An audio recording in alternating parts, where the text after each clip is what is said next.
Hello friends, welcome back to my YouTube channel. आज हम अपनी इडियम एंड फ्रेजेस की क्लास 2 स्टार्ट करते हैं। चलिए आइए, लेट्स स्टार्ट। फर्स्ट है हमारा a man of God. A man of God यानी कि गॉड भगवान, गॉड माने भगवान, भगवान का आदमी। भगवान का आदमी यानी कि हमारे ट्रेडिशन में, किसी भी रिलीजन में हम क्या मानते हैं, हमें मतलब एक पीपल को अगर भगवान से मिलना है तो उसका कोई मीडिएटर होता है, जैसे पुजारी होते हैं, या फिर मुस्लिम धर्म में भी अलग अलग होते हैं जो हमको एक रास्ता दिखाते हैं भगवान तक पहुंचने का। तो अ मैन ऑफ गॉड यानी कि भगवान का आदमी किसको कहा जाता है? अ मेल प्रीस्ट यानी कि एक मेल पुजारी को क्या कहा जाता है? A man of God. Second है हमारा a man of straw. Straw, आपको पता है स्ट्रॉ क्या होता है? जैसे हम नारियल पानी पीते हैं या फिर कोल्ड ड्रिंक आप लोगों ने पी होगा, उसमें स्ट्रॉ लगा के पीते हैं। तो स्ट्रॉ कैसा होता है? बहुत ही इजिली ट्विस्ट हो जाता है, आप उसको कैसे भी इजिली ट्विस्ट कर सकते हो। तो यानी कि अ मैन ऑफ स्ट्रॉ, एक मैन जो कैसा हो? स्ट्रॉ के जैसा हो, यानी कि a man with no voice और विल ऑफ हिज ओन, एक मैन जिसकी अपनी कोई आवाज नहीं है। A man with no voice, जिसकी अपनी कोई आवाज नहीं है, या फिर विल मतलब इच्छा, हिज ओन, उसकी खुद की अपनी कोई इच्छा नहीं है। मतलब जैसा उसको दूसरों कह देते हैं वही आवाज में वो बोलने लगता है, जैसा किसी और की इच्छा होती है वही उसकी अपनी इच्छा हो जाती है। तो ऐसे मैन को क्या बोला जाता है? A man of straw.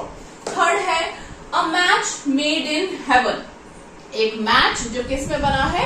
Haven में बना है, यानी कि हेवन में, स्वर्ग में बना। इसको ऐसे भी हम कह सकते हैं जैसे रब ने बना दी जोड़ी, है ना, स्वर्ग में बनाई गई जोड़ी। ठीक है, कैसे बोलते हैं? अ हैप्पी मैरिज और पार्टनरशिप, एक हैप्पी मैरिज या फिर एक ऐसी पार्टनरशिप जो बहुत अच्छी हो, उसको क्या बोला जाता है? A match made in haven. Fourth है आपका अ पेनेलोपी बैग। ठीक है, अ पेनेलोपी ये एक ऐसा इडियम है जो आप इसका मीनिंग आपको एक स्टोरी से आप समझ सकते हो, इसके वर्ड्स में आपको इसका मीनिंग समझ में नहीं आएगा। चलिए मैं इस केस को याद करते हैं। पेनेलोपी एक राजकुमारी थी, ठीक है, जिसकी शादी उसके डैड जब कराना चाहते थे और उसका जो पति था वो युद्ध में उसका पति युद्ध में मर गया था। जब उसके डैड उसकी शादी दोबारा कराना चाहते थे तो वो शादी करना नहीं चाहती थी, बट जब उसके फादर के इंसिस्ट करने पे उसने बोला कि मैं एक ये बुन रही हूँ, जब मैं ये पूरा बुन लूंगी तो मेरी शादी करा देना। तो वो क्या करती थी? दिन में उसको बुनती थी और रात में उसको उधेड़ देती थी। दिन में उसको बुनती थी, रात में उसको उधेड़ देती थी। इस तरीके से बताइए कोई काम कंप्लीट होगा क्या? आप दिन में उसको बुन रहे हो और जितना बुना उसको रात में उधेड़ दिया। नेक्स्ट डे जब फादर आके देखते थे तो वो भी कि वो तो बुन ही रही है, अभी तो वो काम कंप्लीट नहीं हुआ है। काम कंप्लीट ही नहीं हुआ है और वो काम कभी कंप्लीट होगा भी नहीं, कभी कंप्लीट नहीं होगा ना, ऐसा काम कभी कंप्लीट हो सकता है? तो सेम उसी चीज से बोला जाता है कि एन एंडलेस जॉब, ऐसा काम जो पूरा नहीं होगा। ठीक है, फास्ट एक बार रिवीजन कर लेते हैं, एक बार quick revision. A man of God, भगवान का आदमी यानी कि a male priest. A man of straw, एक मैन कैसा? जो स्ट्रॉ जैसा, वो मैन जिसकी खुद की कोई वॉइस नहीं है या फिर उसकी खुद की कोई इच्छा नहीं है। थर्ड है a match made in haven, रब ने बना दी जोड़ी, यानी कि अ हैप्पी मैरिज और पार्टनरशिप। फोर्थ है आपका पेनेलोपी बैग्स, यानी कि एक एंडलेस जॉब, एक ऐसा काम जो कभी भी पूरा नहीं हो। The matter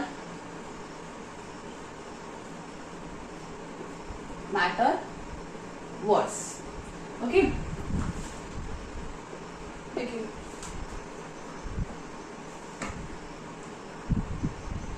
I am so sorry. Fifth है हमारा a thorn in flesh. Thorn मतलब होता है एक कांटा, ठीक है। फ्लैश मतलब क्या? हमारा फ्लैश किसको बोलते हैं? वो जो मीट जो भी कुछ हम खाते हैं। अ थॉर्न इन द फ्लैश, एक थॉर्न किसमें? एक कांटा किसमें? फ्लैश में, यानी कि a constant source of annoyance.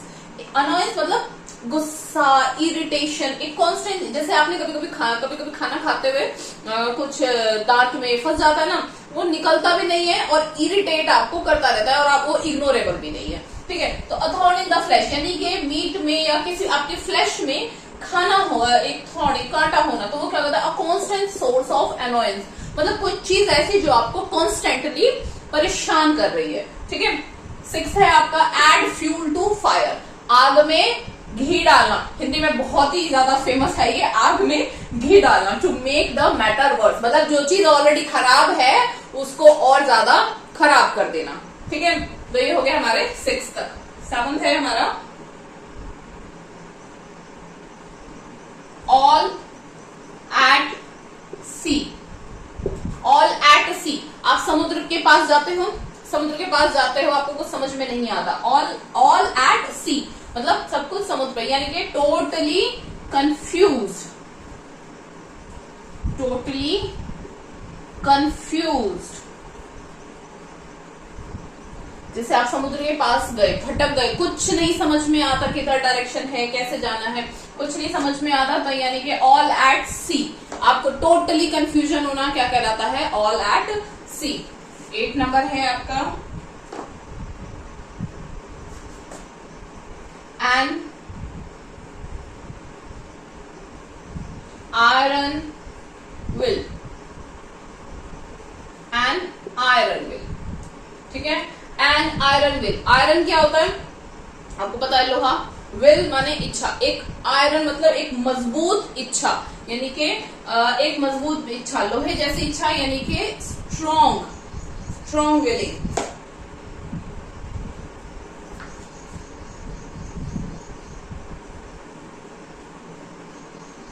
Strong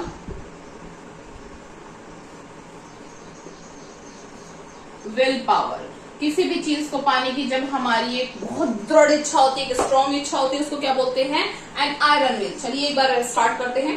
5th है अ थॉर्न इन फ्लैश, यानी कि एक फ्लैश में काटा होना, कांस्टेंट सोर्स ऑफ अनॉयंस, कुछ चीज का इरिटेशन जो आपको करती है वो कॉन्स्टेंटली आपको परेशान करना।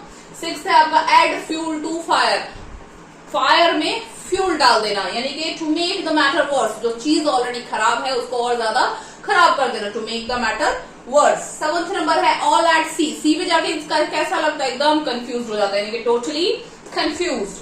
8 नंबर है एन आयरन विल, यानी कि विल कैसी है, आयरन जैसी, आयरन जैसी यानी कि एकदम स्ट्रॉन्ग है, स्ट्रॉन्ग विल पावर। तो ये थे आज के हमारे 8 इडियम्स एंड फ्रेजेस। मिलते हैं आपको नेक्स्ट क्लास में। Thank you.